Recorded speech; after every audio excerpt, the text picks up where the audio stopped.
Good evening. My name is Faisal Elkhatib. I'm here with Colin Egglesfield and Drew Wischhover.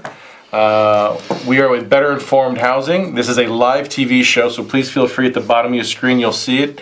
You can call us at 312-738-1060. We are also on Facebook Live. So for those of you who are online, you can actually call us, and that number is 312-738-1060. So all three of your Facebook friends are All watching? three of my Facebook friends are watching. We are super excited, and I think my mom is one of them. So, huge fan base. So, Colin, thank you for joining us. Drew, thank you for joining us. Thank you. So we're going to talk about a couple things tonight. We're going to talk about, first, we're going to talk about a little bit about opportunity zones. And we're going to run through a quick presentation on that and kind of not go too much in detail, but kind of give an overview on that. And maybe over the next few weeks and few months, we'll get more in detail on that piece. But what we're going to talk about today is rehabbing properties. And specifically, that's why opportunity zones come into play, is rehabbing properties in distressed neighborhoods. And both Colin and Drew have extensive experience in that. And if some of you haven't caught on yet, Colin is a Hollywood guy. And a New York guy. And a New York guy. Yeah. Started out playing a soap opera. So let's do this. Let's welcome both of you. Why don't we start with you're gonna have to run second fiddle to Colin. I'm not an actor, and not from New York. You could easily have been on All My Children. Yes, I can. Absolutely. Yes, he's a good-looking. They're all good-looking. Both of them are good-looking guys. So, Colin, tell us a little bit about yourself and kind of what brought you to Chicago. Yeah, so I actually grew up in the south suburbs of Chicago in a little town called Crete-Monee. I was born in Michigan. My dad got transferred to, he was a doctor, got transferred to Chicago Osteopathic Hospital when I was 10 years old. Okay. So I lived in Hyde Park for a year, which is great because, you know, multicultural and moving from small town Michigan to the city of Chicago, just get immersed in all the great things that Chicago has to offer. Right. And my mom, being from Ireland, wanted to move out to the country, so we found a house in the middle of nowhere. Crete-Monee? Crete-Monee. And nothing against Crete-Monee, but not at it's all. out It's a great place to grow up. Ride dirt bikes and all that. Tell us, you spent, after growing up here in Chicago, you got into acting, and you're doing some, am I right? So what are some of the things that people would have seen you with? Yeah, so after high school, I went to college and on a whim entered this model search thing and ended up in Europe doing that, and then New York City, jumped into an acting class, got the acting bug. Wow. And just fell in love with it and you're decided to pursue my dream. You're on All My Children. You did some stuff with Sylvester Stallone. I played Erica Kane's transplanted unaborted fetus on All My Children. Oh, I remember that. Yeah. Transplanted unborn fetus. And then I did, I've done various gigs. Did a couple years on a show called The Client List with Jennifer Love Hewitt. And a movie Something Borrowed with Kate Hudson. Remember Something Borrowed? That was a great movie. And thank you. And a show called Rizzoli and Isles. Just had a movie with Sylvester Stallone come out called Backtrace. Oh, wow, yes. Just did a couple of episodes of Chicago Fire. Nice. And so I've been acting for about 20 years and recently moved back to Chicago from Los Angeles. Welcome. One of the reasons, thank you, it's good to be back, polar vortexes and all. Yes. And one of the reasons why I did come back was because I started rehabbing houses here in Chicago about 4 years ago. Okay. And the reason why I started here in Chicago was because when a buddy of mine who was in my acting class, we went to some of these real estate investing seminars where they teach you how to flip houses. And Tarek and Christina from Flip or Flop. Right, of course. They were a couple of our mentors. Nice. And Very so cool. they taught a class on how to get into fixing and flipping. All right. We started to look in California and realizing that a single-family home is as much as a 20-bedroom apartment building here in Chicago. We decided to look at opportunities here. And when we started to look, we started noticing that there was a lot of opportunity in the south side of Chicago. So just a little bit of plug-in, so people know, both our audience on live and on TV. The city of Chicago, based on its cap rates and where it's at, has some of the best value opportunities in real estate in the country. So New York, Florida, California, a lot of them have really pushed a lot of people out of the marketplace in terms of investing because the returns are so low, but Chicago can still command an extremely high cap rate, so the opportunities are here. And that's what you found. Yep. And, growing up in the south suburbs, you always heard, it was always, don't go into the south side of Chicago. It was like when you're going downtown, Go straight through, don't stop at, a gas station, anywhere near there. Make sure you fill up before you Get through. head into the city, because you do not want to run into the south side of Chicago. So tell us about your most recent project. If I'm understanding, you're doing a project called Gut Rehab. Is that correct? Yes, it is it's a TV show that we are about to go into production on, and it is essentially similar to this old home, or this old house with Bob Vila, where we actually are showing the viewer how to rehab a house. So we'll go into, each episode is essentially like how to redo your floors, or if you're looking to rehab your kitchen, or you're looking to buy some new cabinetry, or just refinish them, we would actually show you how to do that, or not, if you're not necessarily looking to do it yourself, you can watch our show and learn what to expect. So when you're hiring a contractor, they don't take you to the bank, and so you're better informed on how to rehab. So similar to Bob Vila's old shows way back when. Exactly. For those of you who are too young, you don't remember Bob Vila. He was this big, huge. He was the only guy. He was before Fix and Flip, and before all the Two Brothers and all these other guys that were doing rehab properties on TV. Bob Vila had a TV show, and I think Tim the Tool Time Taylor was a knockoff of the Bob Vila thing, if I'm not mistaken. Yeah, that's correct. And I just aged myself again, because many of you probably have no idea who Tim the Tool Time Taylor is. Well, Colin, thank you. We're going to come back to that piece, give Drew an opportunity to introduce himself as to his experience and his piece when it comes to rehabbing. Wow. So I'm very second to that. I would say that my experience is truly in the flipping of homes, and I've probably been doing it for 10 or 12 years, and I've done some pretty big projects where I've built some entire townhome complexes where we've just bought some vacant land, and then we've put a project together and developed some townhouses, and then from there I've gone on to doing probably 15 to 20 flips myself, and probably 15 to 20 a year, and that's Where were been you doing them? all over the Chicagoland area. I mean, out in the suburbs. What I'm finding to be very successful is doing these things in the more depressed markets where these people are coming back, and I feel it feels really great to fix a home and put a family back in that home at an affordable rate. And my success has been selling them below market. So, if the market is going to demand a 180 or 200,000, I'm happy selling this thing for 155, 165. Get them in the house. There's still profit in there. Mm-hmm. They're getting a deal. They're getting equity right out of the box. I'm not competing with all these other guys who are trying to, get rich fast because of all these TV shows that are out there. So, there's a right way to do it, and that's where my success has been, is just trying to find that niche of the right way to do it, and working with various realtors and various builders around the area. They've really captured this kind of model that I've been presenting, and they've been really enjoying it, and it's been successful for all the parties involved. So I'm definitely enjoying it, and it's great to hear Colin coming out doing something like this with giving back, and I think that's instead of doing it on a greed level, doing it on a giving back level is more where we want to be. It's really where I model myself, and where I model to the other mentoring that I've done for some of the colleagues that I've been teaching this to. So Drew, you also have a title company. You've done work in title, helping clean titles and doing those types of things. And you provided financing for those who are looking for financing in terms of rehabbing. So you kind of handled a lot of different pieces of the real estate process. Yeah, that's true, Faisal. So from the lending side of it, there are a lot of my clients are investors. A lot of our people, they get this itch that hey, I just watched the Flip and Flop show and I can make hundreds and hundreds of thousands of dollars. Or gut rehab. Or gut rehab, which is going to be the best. But they're not that type though. So they're really good with what they're going to do. So I want to remind you guys, we are at Better Informed Housing. This is a live show. The number is 312-738-1060. You can call us at any time. And I figured I'd throw you guys a little bit. This is Colin Egglesfield, in case you wanted to Google him. He does have his own website, but this is who we're talking about. And Colin is working on the show, the gut rehab piece that we were talking about. Mine's not up yet. He's not. Drew's IMDb is not up yet.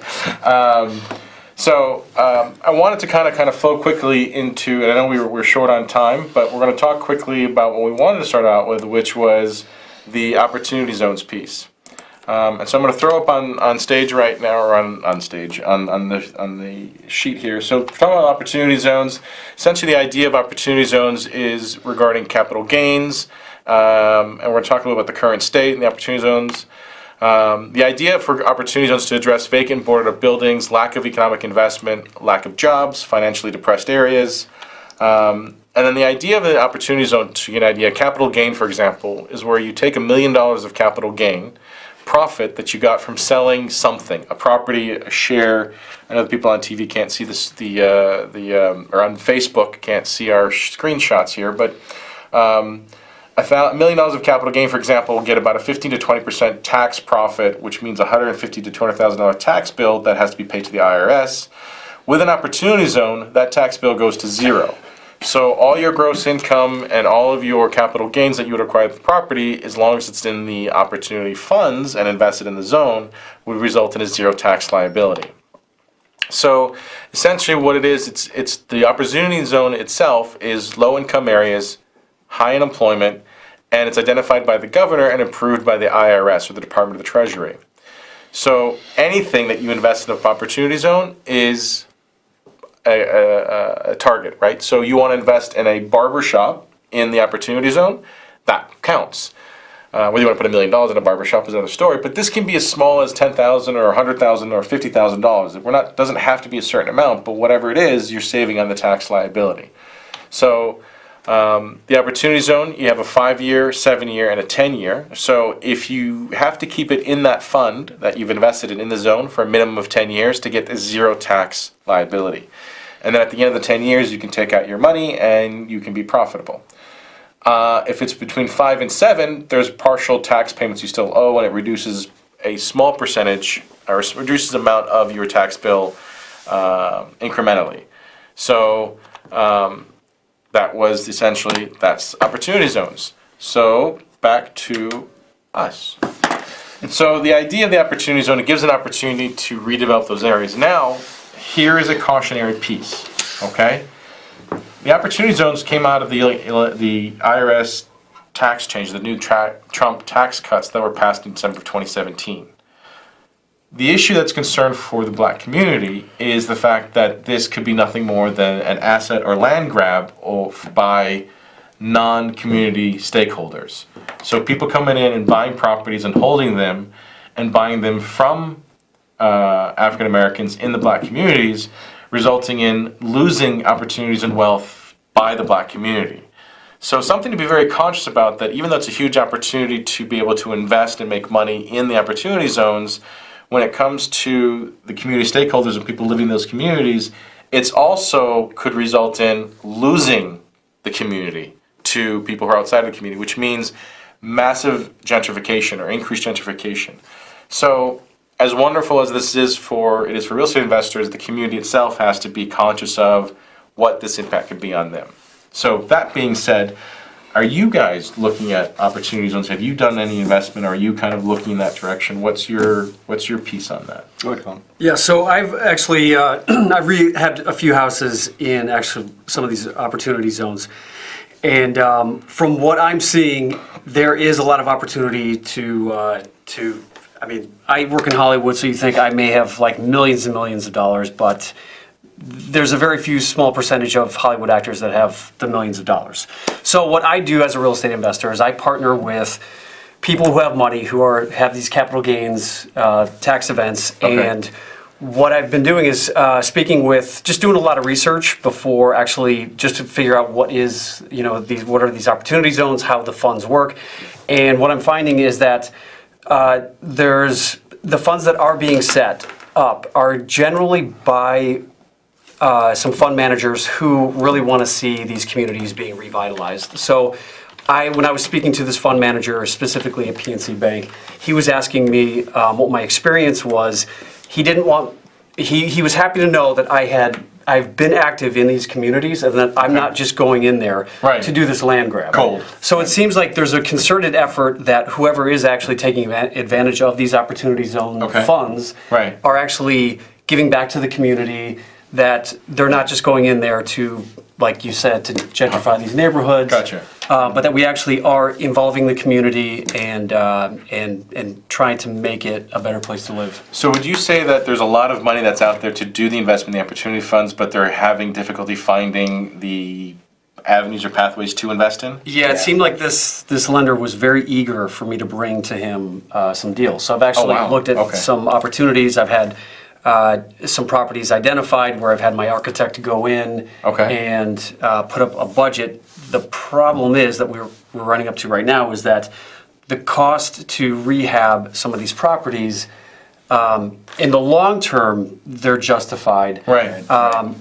But I have yet to identify an asset that, there's a lot of moving pieces that come into play with this. So it's an issue of identifying the right opportunity, bringing it to the lender, and knowing that whoever has it's going to qualify. So are you looking? Is it so? So essentially, if I'm just kind of parcel this out for everybody that's out there. So from the acquisition cost to the rehab cost and the final closing cost, when you put all those numbers together, in terms of sale, if you're going to sell the property or flip the property, or even just the property is not viable on a short-term basis because it's too high. Right. So the numbers to do a fix and flip, there's not enough margin in there to make sense. Right. Not only that, but if you're going to take full advantage of the capital gains benefit, you want to keep your money in these funds for 10 years. Right. So that would essentially be finding an asset that is going to be appreciating and income generating. And areas that I'm seeing specifically are West Pullman and edges of Roseland. There's a lot of really great development going down in West Pullman right now. It's a developer named David Doig who has brought in a bunch of development. He got the Method Soap Factory to come in there. The Walmart Midwest Distribution Center is there. They just built a field house down there. The West Pullman neighborhood has been targeted by the city of Chicago through their MMRP program in order to develop that, as well as various areas in the city of Chicago. So you're looking at those types of areas. Drew, have you had some? A little bit less than what Colin's saying, because of the smaller terms and the smaller avenues that I'm running in. I'm not playing in the bigger circles, and I'm playing in some of the suburbs where playing in the city of Chicago is a whole nother marketplace. And like Colin has said, it's identifying those areas and then qualifying in those areas and meeting their criteria to have all of this kind of come to fruition. So my successes currently have been, and I'm not saying that I won't start to explore those opportunity zones, because as I've grown, these just make a lot of sense. I think this is a wonderful opportunity, obviously the name, but this is a wonderful opportunity for investors to really gain as much as they can and let their money work, if they've got that ability to letting it sit for that 10-year program, that 10-year time period. Very cool. So I want to add another piece to this, but first I'll remind everybody we are a live show, so you can call in live and harass us all you want. The number is 312 for both people on Facebook Live. I think we have now 2 more people on Facebook Live. Thanks all 4 of you. That's awesome. And hi, Mom. And then for those who are live show right now, it's Better Informed Housing, 312-738-1060. And just so you know, you can see us on our website, and let me get rid of that, betterinformed.org. And if you want to call us, you can contact us after the show at any time. Our office is at 218 North Jefferson, Suite 103, Chicago, Illinois, 60661. And their phone numbers are 312-533-2688. You can always email us at any time with any questions that you have at neighbors, NEIGHBORS, at betterinformed.org. So, again, my name is Faisal Elkhatib. I'm an attorney. I do a lot of real estate law and real estate work, and we've had the show for some time. I'm here with Colin Egglesfield. He is a Hollywood actor who's here in Chicago trying to make Chicago a better place and helping communities around the city of Chicago. Drew Wischhover he has his own title company. He's also done a lot of work in rehabs and doing his own work throughout the city of Chicago, mostly in the surrounding suburbs. And we're very honored and pleased to be here. If I'm not mistaken, Colin's got his rehab show, which is, do you guys have a timeline for that as to when you think that's going to be coming through? Yeah, so right now we're garnering sponsorships, and we're hoping to start filming in 2 to 3 weeks. We've got 2 properties in the north side of Chicago that are essentially gutted and ready to get started with. And then we've also got a 6-unit apartment building in the south side of Chicago that we're in the middle of doing a rehab on. And so I've got my hands in a lot of different areas of Chicago, and I love it. It's great. And I'm actually excited to see this show because that'd be really cool to see something happening. And I can say, I know that guy. Want to also plug in another thing. Both myself, Colin, and Drew will be at McCormick Center on Saturday, this Saturday, February 16th. It is Savior's Day. The Nation of Islam is holding their convention. But as part of that, we're doing an open community day, wealth building day, open house. There will be lenders, there will be credit check people, there will be attorneys on there to talk about the various things and issues and help you through it. The idea is to increase black home ownership and increase black wealth and minority wealth in this country, and specifically in the city of Chicago, through home ownership. So there's about 22,000 people will be attending, have registered for the show, for the event, for the weekend. And will also be about 1,000 people will be attending the community day. Please come. There will be an entire team of attorneys who will be addressing all of your legal issues in real estate, from landlord-tenant to taxes to home ownership, all types of real things. estate agents. And real estate agents. There'll Like be real estate myself, agents too. and real estate brokers. That can show you how to fire your landlord and get into a house for a lot of the times what it costs less than to rent. So there's a lot of great Absolutely. programs out there, neighborhood housing services, very educational. You can check them out, and Yes. can't wait to meet you. There will be lenders there who will also be giving you pre-approval. So they'll check your credit, see if you get pre-approved, and if you've got a problem, then we'll get referred to somebody who can help you with your credit. So everyone, I want to say thank you very much this evening for those of our fans on Facebook Live. And for our fans on live TV, my name is Mahmoud Faisal Elkhatib. We have Colin Egglesfield here with us, and Drew Wischhover, and we're betterinformedhousing.org. You can reach us on there, and you can email us at neighbors@betterinformed.org. God bless and have a good night. Thank you. Thank you. Thank you.